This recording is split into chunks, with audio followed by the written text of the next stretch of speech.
Hello, everybody, and welcome back to the podcast. I'm your host, Joe2. One love for your AEW Dynamite review for April 5th, 2023. Was good.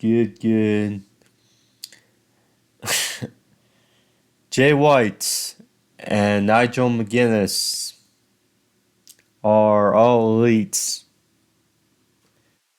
That's pretty big to start off. That's something. Also, Luchasaurus seems to be back closer to return, as we saw in a little few seconds with Christian Cage. But I tell you, AEW certainly did a hell of a job after WrestleMania to have some momentum on their show, and they certainly did. So, first, I'll go over, talk about both, and then talk about obviously the same show, uh, which AEW announced on Wednesday. But Jay White, the Switchblade, Jay White. So he started the show with a beatdown on Ricky Starks with the help of Juice Robinson. And it was announced that he is all elite. The graphic was up, signed, sealed, delivered. Great. So there was speculation, and Triple H, due to reports, felt confident that Jay White will be heading towards WWE. Now, judging from WrestleMania was very good. Very good. Night 1, very good. Night 2 had its flaws, but still had its standout matches on the show at moments. But as an overall, WrestleMania was good. And then we get to Monday for Monday Night Raw, and it felt off. Very off for a Raw after WrestleMania. And now again, we don't know yet how long Jay White has been in the wings for AEW. If he made his decision, earlier this week, or it's been down for weeks now, but nonetheless, does seem strange, I will say, for Triple H to be confident that Jay White is going to be in WWE, and then with the sale, with rumbling of Vince McMahon, obviously getting creative, one has to wonder.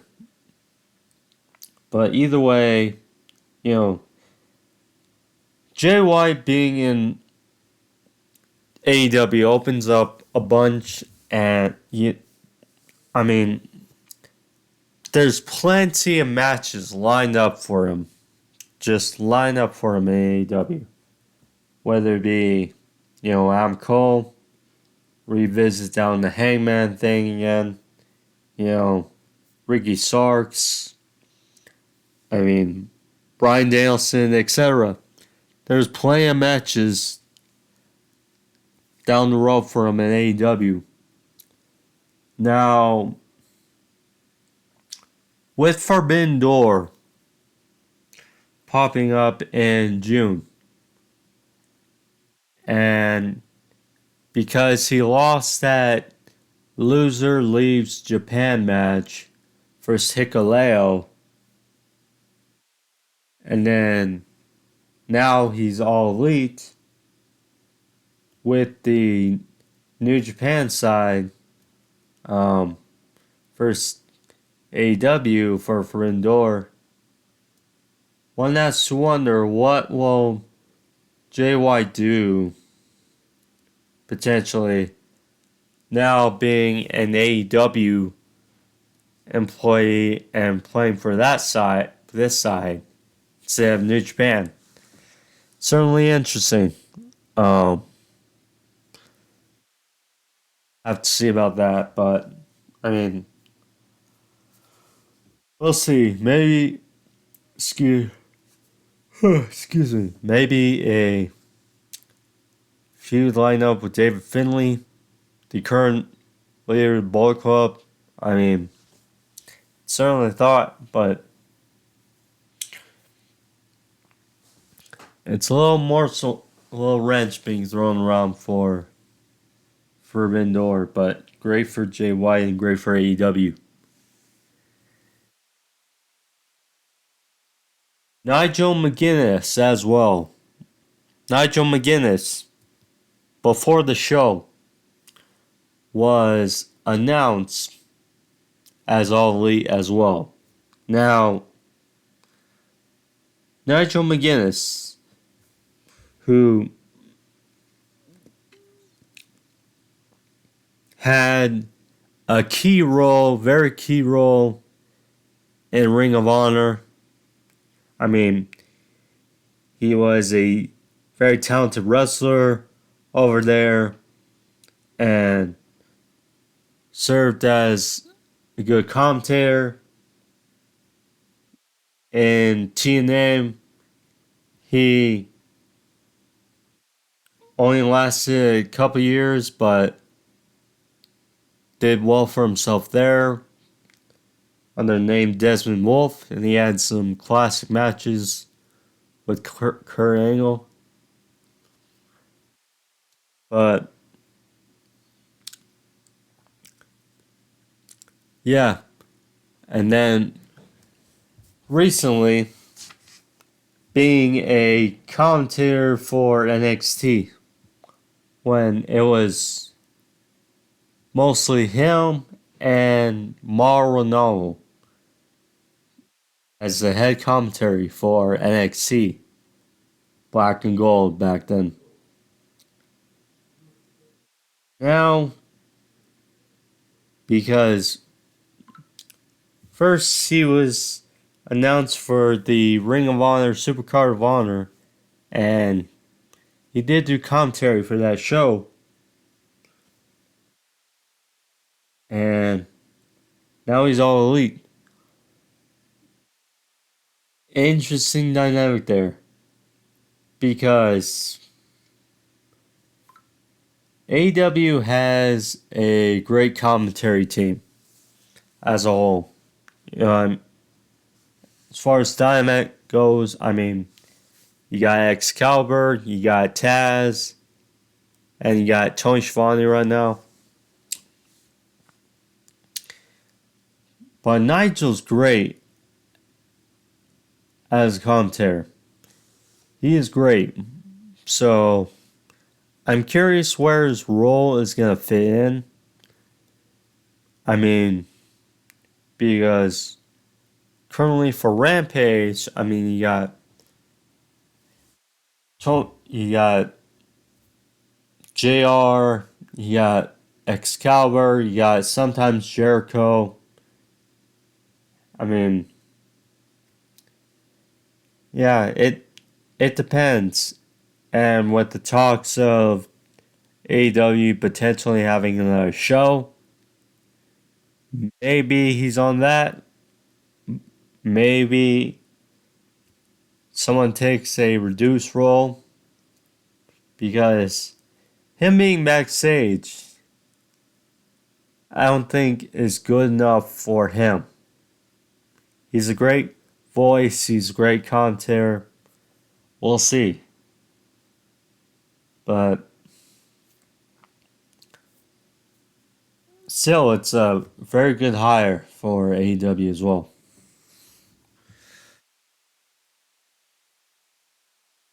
And they announced it as well on Dynamite that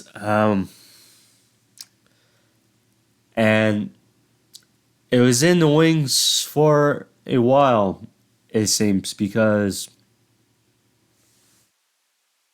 Tony, for you NFL fans, you'll know that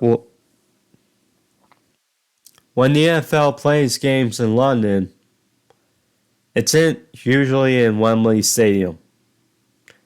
And Shah Khan, the main owner of the Jacksonville Jaguars, Tony Khan said, owns the stadium. So there's that. And Tony Khan announced on Dynamite that All In, AEW All In, will take place in Wembley Stadium August 27th. I mean, this is a big, big test for AEW. Now, I don't have doubts that they're going to fill that stadium, but it's going to be a really big test simply because, WWE, I mean, while they inflate their numbers relatively for WrestleMania and attendance, they certainly fill up their stadiums that they do for WrestleMania and for the stadium shows, and have been doing it for years and years. AEW is so relatively new, and this is their first big, big stadium. I mean, they've been Arthur Ashe for Grand Slam a couple times, and that's like 20,000. A little over 20,000. Wembley Stadium has a capacity of like 90,000. So, even if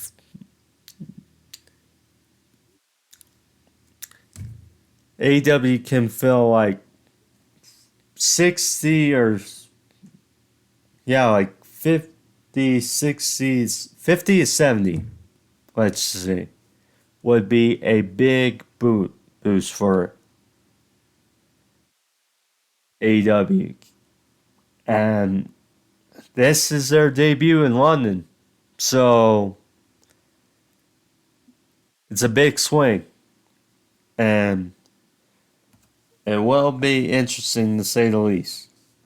Hopefully they can build it with the right card and such. I'm sure Tony Khan has his ideas for this card in Wembley.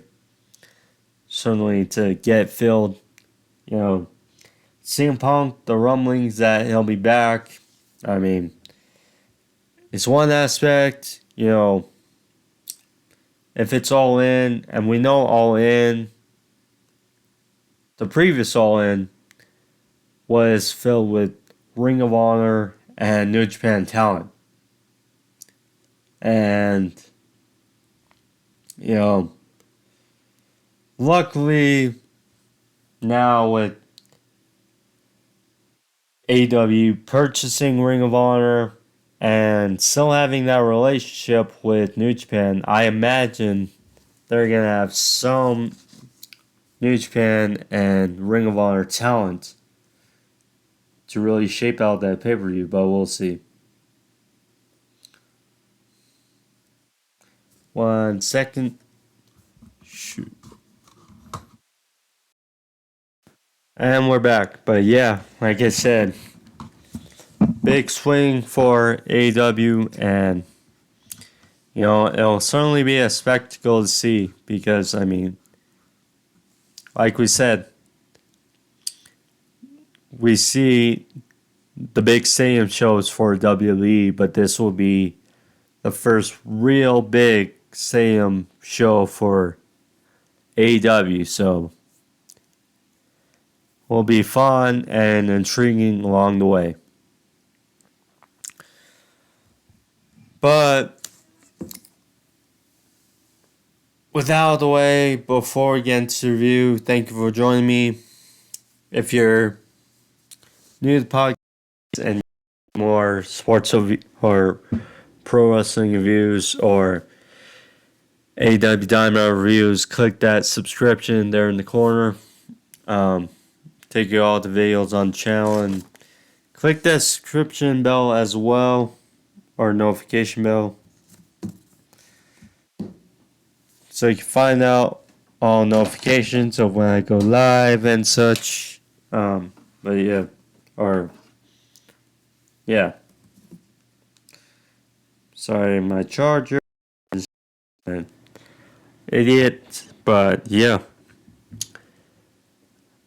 Oh, and for those who haven't seen, so I posted the previous AEW review on Sunday for those who didn't see my WrestleMania review. Also, if you want to see that, I posted on Monday, early Tuesday, but yeah, it's on the channel as well, so you can find those on the channel as well.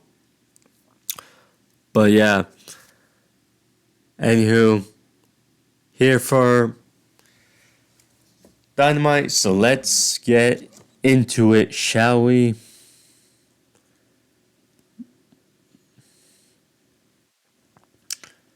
So Ricky Starks start out against Mr.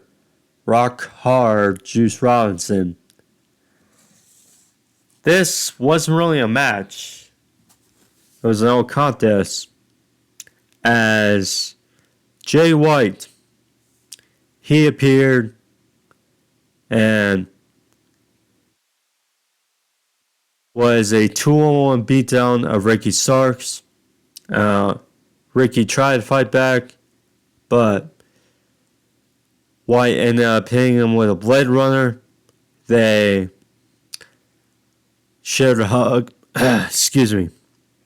Shared a hug in the middle of the ring and left Ricky Starks land as they left the ring.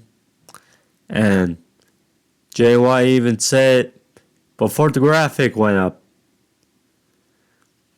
he said he is all elite. So there's that. So former Bullet Club members reuniting, Jay White and Juice Robinson. Now, I'm curious because they have the Bullet Club intro in their music. So, I'm curious. Will we see someone else coming into the fray of AEW to join them? Or, because I don't think it's just going to be Jay White and Juice Robinson. I think, I'm not sure what the deals are for Chris Bay and Ace Austin and Impact. If they're going to be up anytime soon. Curious about that. Obviously, Gallows and Anderson, their contract did to WWE. So there's that. But yeah, it's interesting to see who else potentially comes in. But nonetheless, Jay White, I said earlier, you know, great for him to be in AEW. You know, he's not gonna fall to the wayside in AEW with all the matches and connections he has to everybody in AEW. So it will be fun. Hell of a ride. And I think Ricky Starks feuding with Jay White, I do like it potentially because, I mean, yes, Ricky Starks hasn't quite been the same since his match with MJF, but, feuding with Chris Jericho, feuding with Jay White, I think is two interesting feuds right out of the gate. And,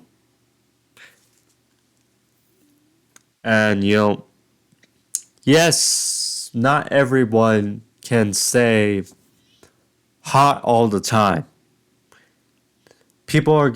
Some guys are gonna take their lumps. So, Ricky Starks and Jay White, it's a weird situation, but at the same time, I think Ricky could afford a loss potentially to Jay White. If it comes down to a match, which I imagine it will. But yeah, either way, great to have the Switchblade in AEW. I already mentioned.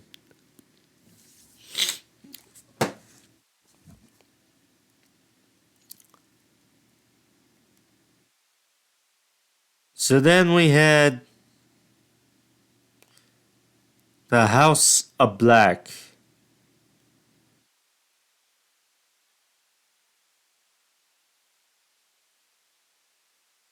They were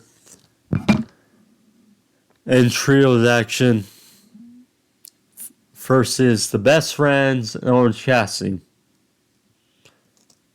This was a good little match here. Or no, wait.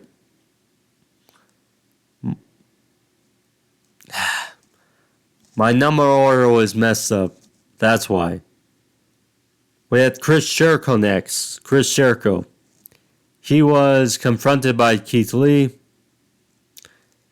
He was asked about why he kind of interrupted Adam Cole's celebration last week after his match with Daniel Garcia. And Jericho touted he doesn't have a problem with Adam Cole. Says he's one of the best. But after the match, the celebration, he's got the girl, the streamer's falling down.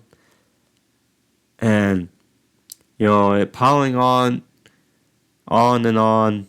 And Daniel Garcia was there and basically looked like a loser and a chump. So he said it was kind of disrespectful. And Keith Lee arrived, which still with the look of Keith Lee, that gray hair of Keith Lee.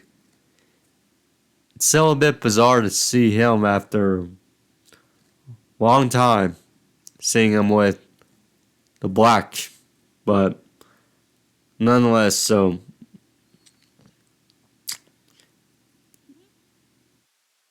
Keith Lee touted that Jericho's the poster child for disrespect. So he said, although he isn't very fond of Adam Cole, he notes their history and says he does respect Adam Cole. So he said maybe next week he should teach Jericho a thing or two about respect, or a lesson in respect. Jericho was kind of backing away, And yeah, so next week, Jericho versus Keith Lee. Now,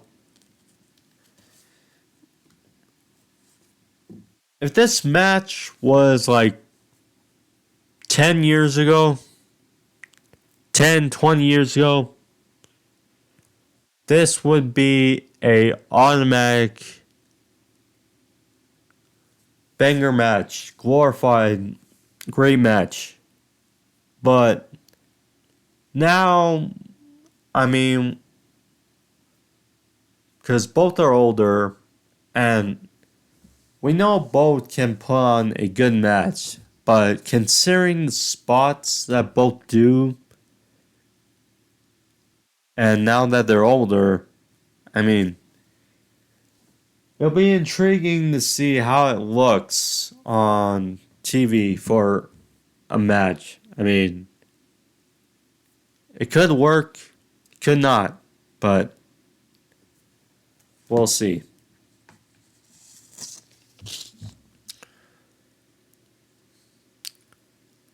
So then we got House of Black versus Best Friends Orange Cassidy.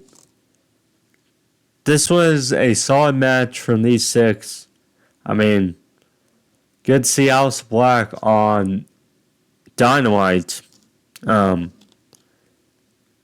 So House of Black was with Julia Hart, who Anna Jay was watching. They've been feuding. They're going to have a match on Rampage. I mean, no comment there. But some intriguing spots in this match. Sue, Trent's mother, rode them to the ring, so that was cool to see Sue again. But yeah, this good match. Trent went for a tope to the outside, but was caught by the Kings of Black Throne. Dumped him on the apron. Buddy, he hit a number of devastating knee strikes in this match. I mean, not sure what to say, but yeah. So, House Black, they collided, friendly fire on the outside. Orange hit assisted tope, knocking off and down. Back in the ring, they hit an assist powerbomb on Malachi for a near fall. Trent went ballistic with the pile drivers, 1-for-1 on every member of the house. Finally got the big man Brody King up for one for a near fall, broken up. Chuck and then,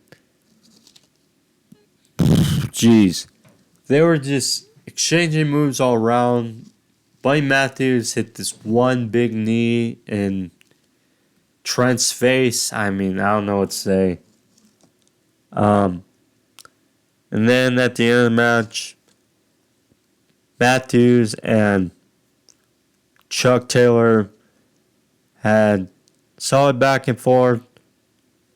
Went for the Matthews Law, but Chuck rolled up for a nice near fall, and then Buddy went with a curb stomp to Chuck Taylor for the win, and House Black retained the AEW Trios Championships. Again, good to see them on TV. I mean, they need to be more prominent and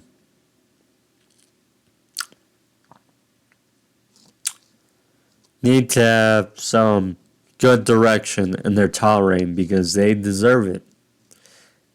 They deserve to be featured in a very prominent role. Christian Cage and Luchasaurus. So,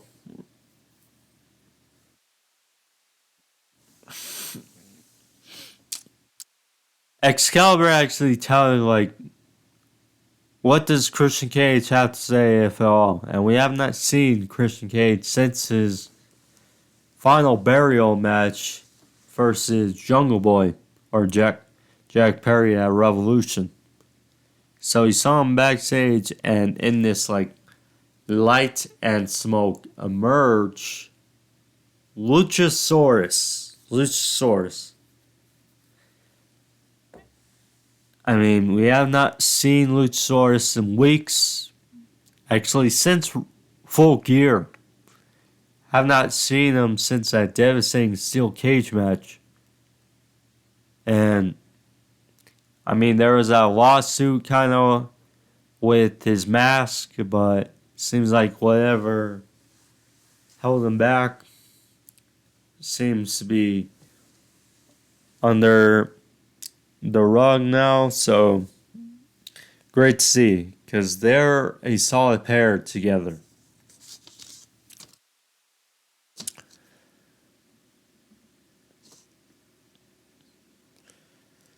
Jamie Hayter versus Riho. Speaking of good pair, these two have solid chemistry together. I will say that part. Good match. Good match for the women. Jamie Hayter, the way she's been over the last few months, I mean, it's really something to see. Really something. She just, the pops she gets, it's fun. It's just fun. But Rio had a good showing in this match, as always. She had diving crossbody for near fall.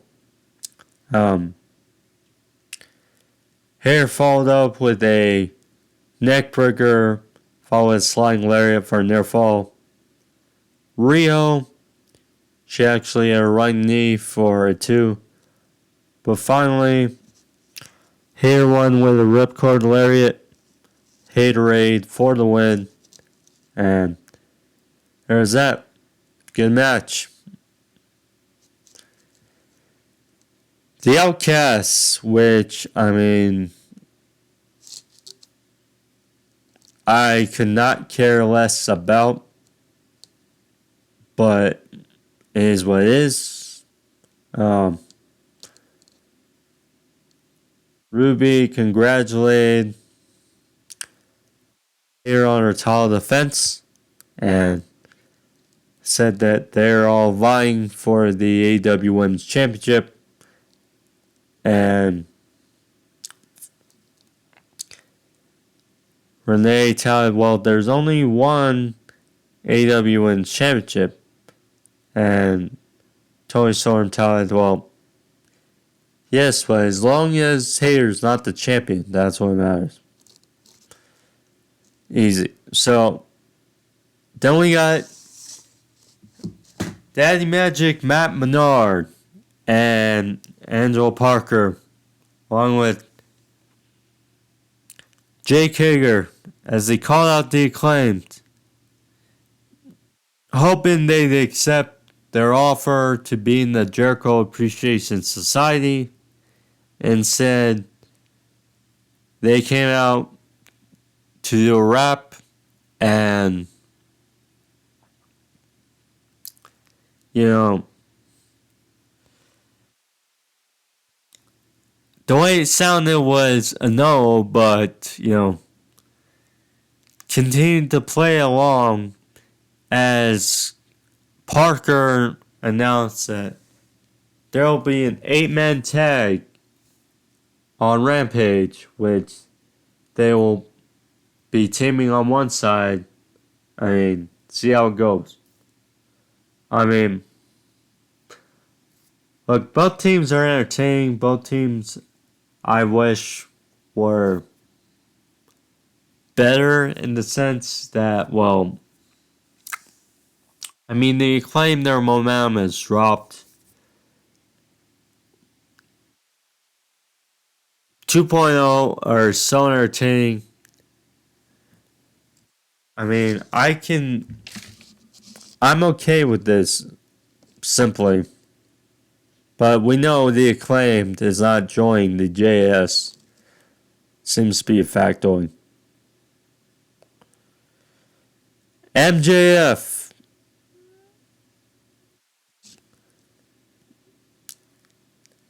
We had MJF Day. And boy, was it something, and it was hilarious. So, in Long Island, so they tell the video package of MJF receiving the key to Long Island and potentially April 5th being MJF Day in Long Island from now on. So, there was a band, there was a podium, tables set up in the ring, balloons, band was playing, and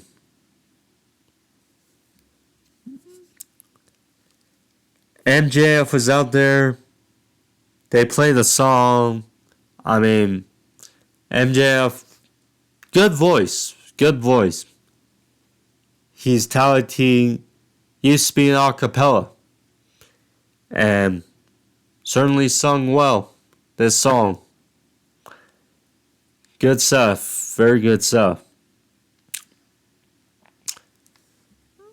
So,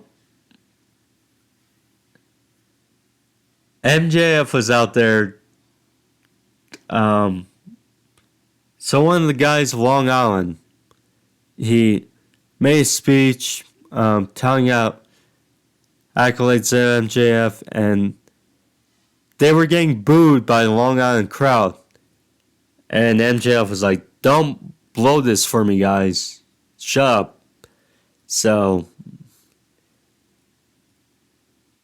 in the end, the guy congratulated MJF and telling him the key to Long Island, and it will be MJF Day, April 5th in Long Island. So,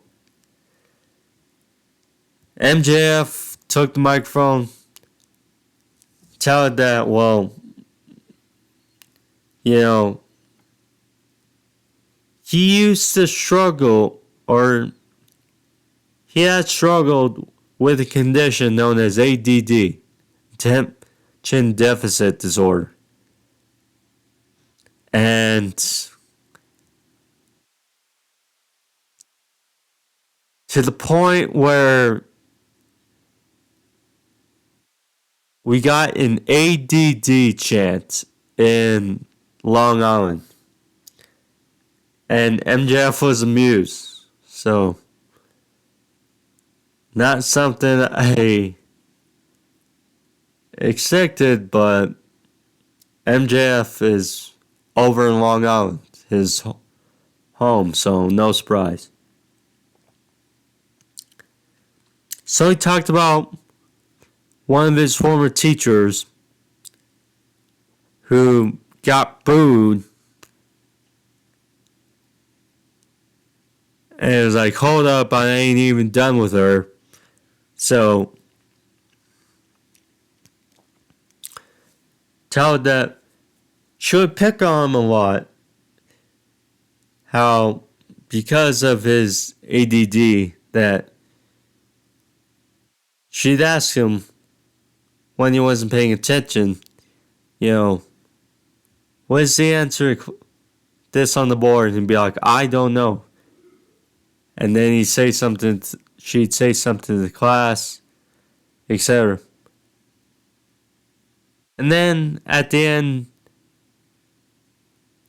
of class or for graduation, she'd be like, Maxwell, where's your mind go?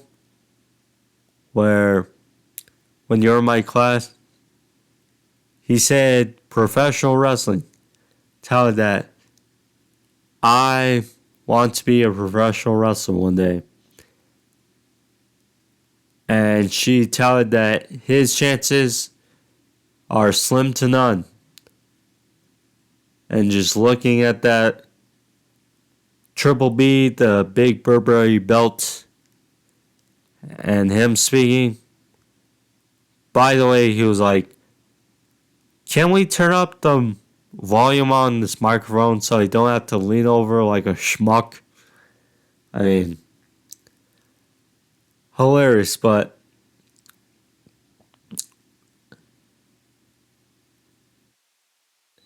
MJF, he touted, his former teacher, Smatt, was a bit off, honey. So, there's that. So then he was walking towards the rampway. And he's like, guys, would you like an encore? And he kept asking, do you guys want an encore? So then some schmuck with,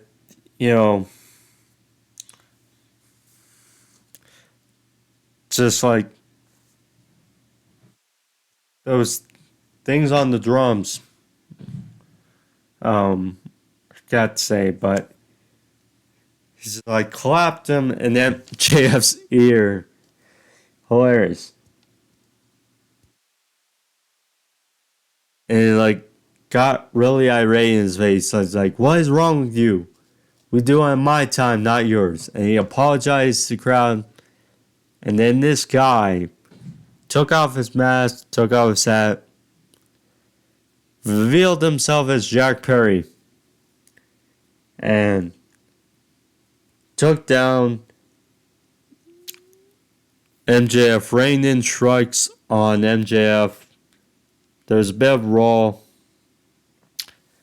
Officials ran out and pulled him apart. And funny stuff. So I was a little worried because, if they're indeed going to build up a four-way of the pillars, then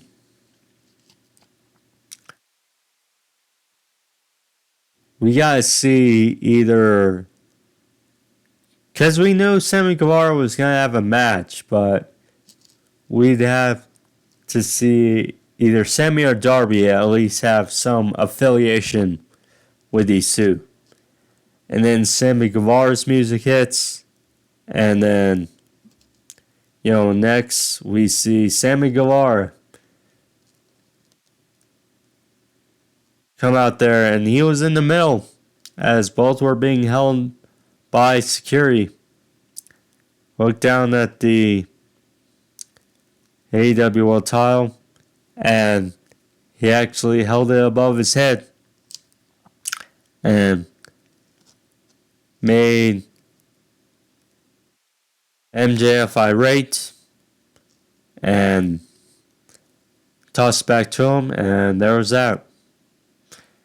So next, Sammy Guevara versus Kommander. Decent match here. I mean, seeing Kommander once on AEW television, he faced off against Vikingo on Supercard of Honor, which I heard was an interesting match. But match was decent here.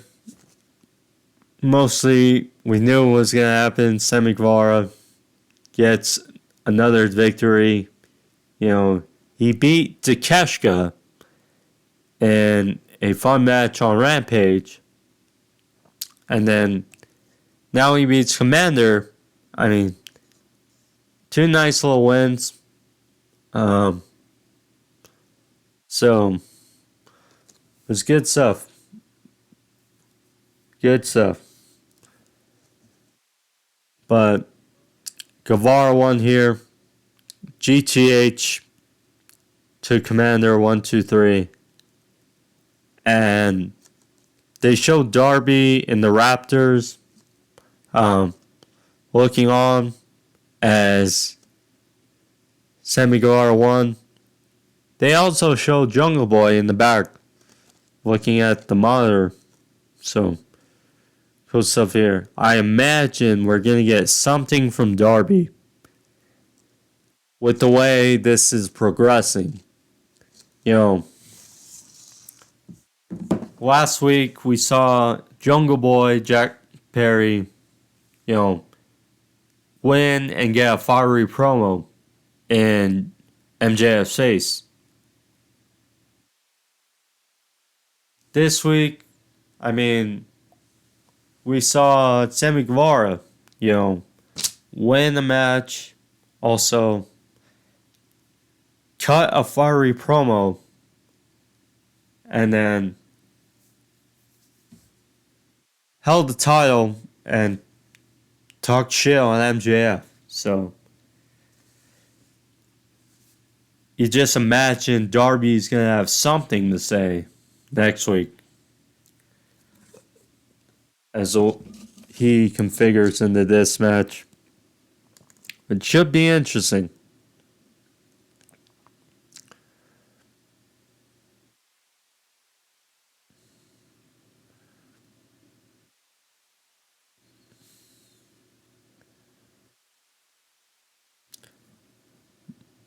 But yeah, solid promo as funny. So Sammy, he talked about, he brought up that epic match between him and MJF. The final really Daily's Place match of the Daily's Place era before they went on the road again officially. A year and a half ago, crazy. And he talked about, well, they went great and Sammy had him beat, as pretty much he did. But then Shawn Spears obviously, hit Sammy in the face with a chair, and there was that.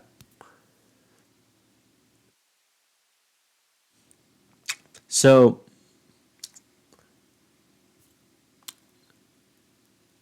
Sammy said MJF has sweet talked and kissed ass on his way to being a pillar in AEW. Talked about his work rate schedule. Talked about how he's basically been a leech, so to say.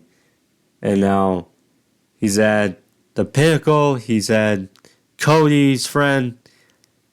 He's been with the inner circle, etc. But now that just doesn't sit right with Sammy Guevara. And this was just a fiery good promo by Sammy. Sammy, I love it because Sammy Guevara was on a roll and was getting to a good point, and then he beat Miro, which was like his biggest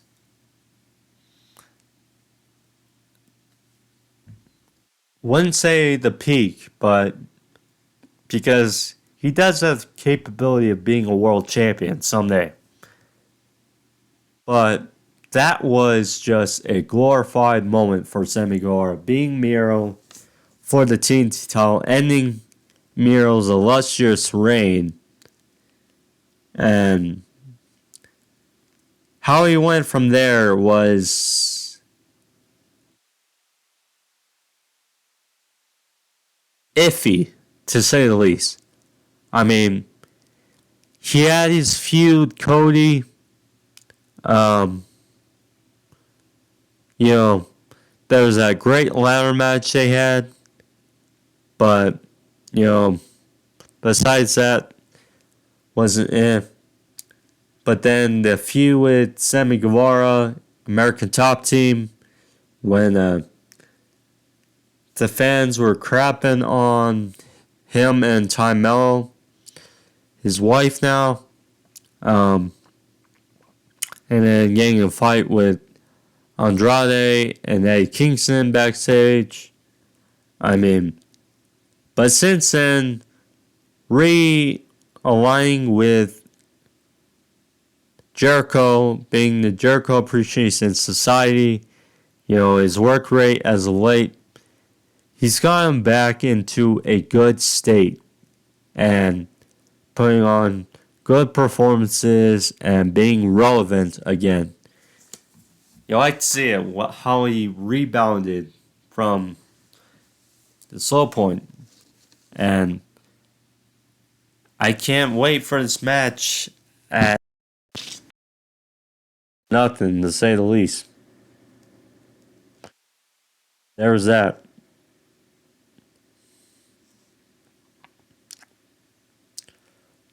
Hook face off against Ethan Page.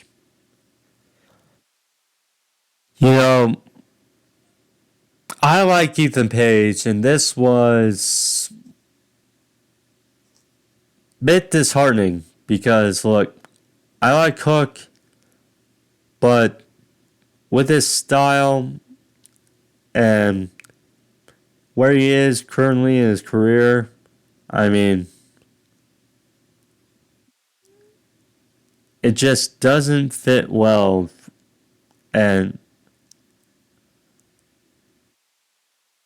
I mean, there was talks about Ethan Page winning the All-Atlantic or now the international title. Where's that? I mean, he got hit in the face with a title belt from Matt Hardy. Hulk locked in the Red Room, and Ethan Page was out. So, Hulk retains. I mean, it is what it is.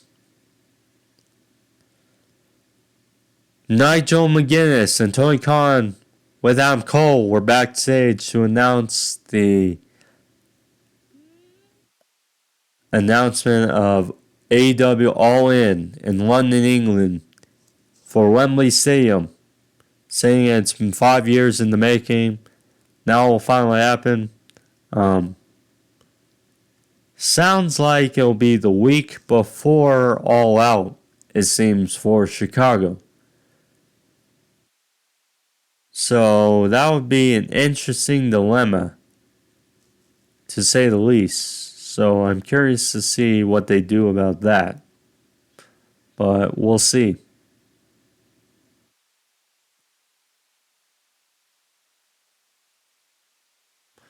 We'll see.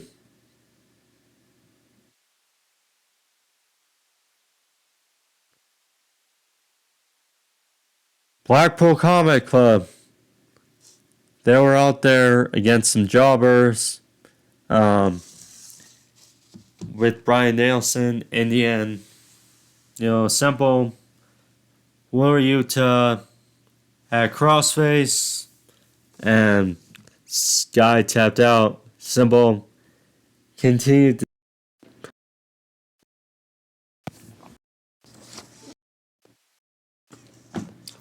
It's funny. Brian Danielson talked about, he loves all these guys. You know, he loves professional wrestling. He said that perhaps they're the only professional wrestlers in the building and perhaps in North America. So Hangman Page, music hits. He was out there with no weapon that confused me. No weapon for Hangman Page, and it was a quick attack by the BCC, and they just pounce on him like some pack of wolves. Bryan Danielson took a screwdriver and, he drove it in at Hangman's head, busting him open. I mean,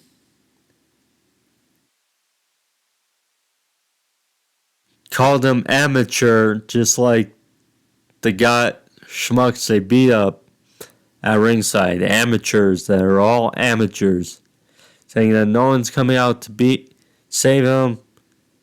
He ain't got any friends. I mean, because we got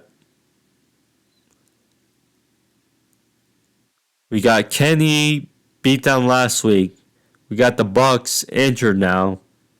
So it's like, but the BCC, is great. As a heel faction, I dig it. Again, I'm not the biggest fan of Wheeler Yuta, but I dig it. I dig the BCC right now as a whole. And yeah, they're a great faction, and they are. It seems like, especially the screwdriver spot, it seems like perhaps they're really lining up for Blood and Guts, if not Anarchy in the Arena Part 2. But either way, it's going to be a fun match, to say the least, between these two factions. Now, of course, Matt Jackson has the partially torn bicep. Now again, he's not opting for surgery, so perhaps he's back sooner. Also, Brian mentioned that they're potentially the best, only professional wrestlers in North America. And that got me thinking.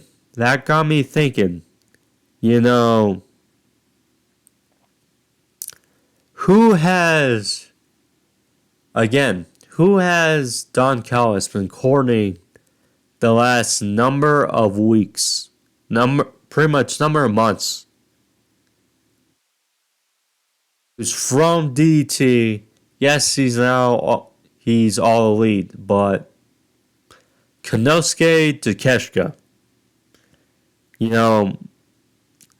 Perhaps Konosuke really comes in for the save because he's had Bryan on the ropes before. I mean, it's thought maybe with Matt Jackson's injury, maybe this is where he slots in for the feud. I don't know. But certainly something to think about with this feud going forward.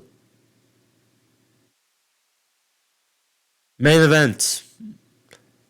FTR Vs The Gunns for the AEW World Tag Team titles. This was titles versus FTR's AEW careers. The Gunns got some new music.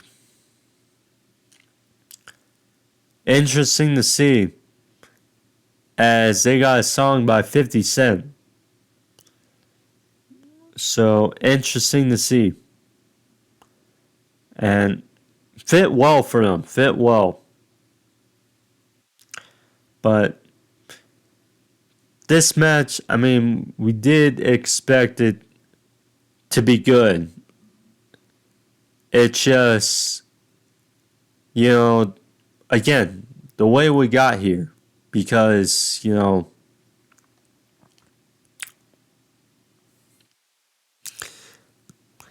FTR has not wrestled a match on AEW television. This FTR's first match on AEW TV in 2023. So that was obviously discouraging for some people, but nonetheless, fun match. And yes, they had some good near falls, but you did kind of expect FTR to win this nonetheless. But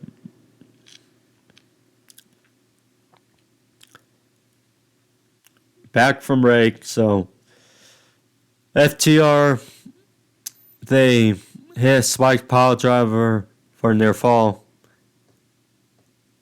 The Gunns went for a 310 to Yuma, but FTR had the big rig for the two that was broken up.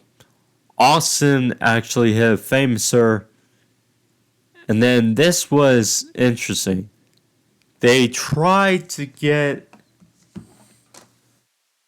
disqualified numerous times because it was the belts versus FTR's careers. So, if they get disqualified, they keep the titles. So, they were trying to factor in that. So, Colton pulled Jack Solid off to cover and trying to go the referee into calling it a DQ. He saw what the Gunns were trying to do and was like, no. And then Austin hit a low blow. And then he was like, call it. And it looked like the referee was going to call it, but Cash stopped him. So they kept going and going. What kind of confused me is they kept trying, and then they sneakishly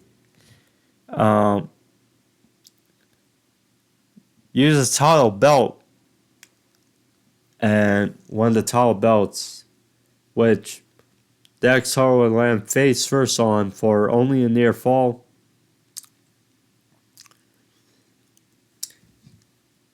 Indian FTR stacked both Gunns with pins 1, 2, 3 with cradles, and FTR wins, and they are the new AEW Tag Team Champions. Yes, I feel bad for the Gunns being transitional champion, and also for the Acclaimed because, for this to happen only for our titles again, but here we are. Now, the Gunns are still very young, and like I said, they're going to have numerous runs in them by the end of their AEW careers. So, that's not a question. But just how we got here was questionable. Either way, fun match. FTR's new tag team champions again. Perhaps this is a reset for the tag division, and Tony Khan and FTR can build the tag team division around them. And when the Bucks get healthy, perhaps the Acclaim, the Gunns, you got Butcher and Blade, etc. It's unfortunate the injury of Dante Martin but But yeah. Either way, good episode of Dynamite. Very good. Very telling. Jay White, Nigel Mcguiness, same show in Wembley. Good stuff. FTR's new tag team champions. But nonetheless, that's the podcast for you guys. Hope you guys enjoyed it. If you guys did, leave a like. Help out the video, and leave a thumbs up if you can. But thank you guys all. Be safe. I'm Angel to Love. See you guys next week. Peace.